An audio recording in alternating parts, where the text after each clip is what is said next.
ത്രിയേക ദൈവത്തിന് സ്തുതി. ഇന്ന് വലിയ നോയമ്പിലെ 36-ാം ഞായർ, സമയോ ഞായർ എന്നാണ് ഈ ദിവസത്തെ അറിയപ്പെടുന്നത്. ബർത്തിമായി എന്ന് അറിയപ്പെടുന്ന കുരുടനായ ഭിക്ഷക്കാരനെ സൗഖ്യമാക്കുന്ന സംഭവമാണ് വേദഭാഗം. 3 കാര്യങ്ങൾ ഈ പിറവിയിലെ കുരുടൻ ശരിക്കും നമ്മെ പഠിപ്പിക്കുന്നുണ്ട്. 1. പ്രതിബന്ധങ്ങൾ തളർത്താത്ത മനുഷ്യനായിരുന്നു ബർത്തിമായി. മുൻ നടക്കുന്നവർ അവനെ മിണ്ടാതിരിപ്പാൻ ശാസിച്ചു. അവനോ, ദാവീദ് പുത്ര, എന്നോട് കരുണ ചെയ്യണമേ എന്ന് ഏറ്റവും അധികം നിലവിളിച്ചു. മിണ്ടാതിരിപ്പാൻ പലരും ശാസിച്ചു എന്നാണ് വിശുദ്ധ മർക്കോസ് രേഖപ്പെടുത്തിയിരിക്കുന്നത്.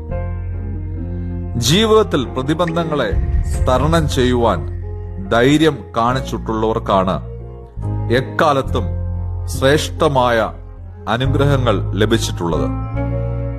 ദൈവാനുഗ്രഹത്തിന് തടസ്സമായി, ദൈവശ്രദ്ധ കിട്ടുന്നതിന് തടസ്സമായി ഒരുപാട് പ്രതിബന്ധങ്ങൾ നമ്മുടെ ജീവിതത്തിൽ ഉണ്ടാവാം. അത് ഒരുപക്ഷെ അധികാരികളാവാം, കൂട്ടുകാർ ആവാം, വീട്ടുകാർ ആവാം, രോഗങ്ങൾ ആവാം. അങ്ങനെ നിരുത്സാഹപ്പെടുത്തുന്ന, പിന്നോട്ട് വലിക്കുന്ന, ഭയപ്പെടുത്തുന്ന ഒരുപാട് കാര്യങ്ങൾ നമുക്ക് ചുറ്റുമുണ്ട്. എന്നാൽ ബർത്തിമായി എന്ന കുരുടനായ ഭിക്ഷക്കാരൻ നമ്മോട് പറയുന്നു, മുമ്പിൽ പ്രതിബന്ധങ്ങൾ ഉണ്ട്. ഭയപ്പെട്ട് പിന്തിരിഞ്ഞ് പോകരുത്. ഭയപ്പെടാതെ ആത്മാർത്ഥമായി വിശ്വാസത്തോടെ ദൈവത്തോട് പറഞ്ഞ് പരിഹാരം കണ്ടെത്തണം. 2. സുരക്ഷിതത്വം നൽകുന്ന എല്ലാറ്റിനെയും ഉപേക്ഷിക്കാൻ ധൈര്യം കാണിച്ചവനാണ് ബർത്തിമായി. അവൻ തന്റെ പുതപ്പിട്ടും കളഞ്ഞ് ചാടി എഴുന്നേറ്റ് യേശുവിന്റെ അടുക്കൽ വന്നു. യേശു ചോദിക്കുന്നു, നിനക്ക് എന്ത് വേണം? എനിക്ക് കാഴ്ച പ്രാപിക്കണം.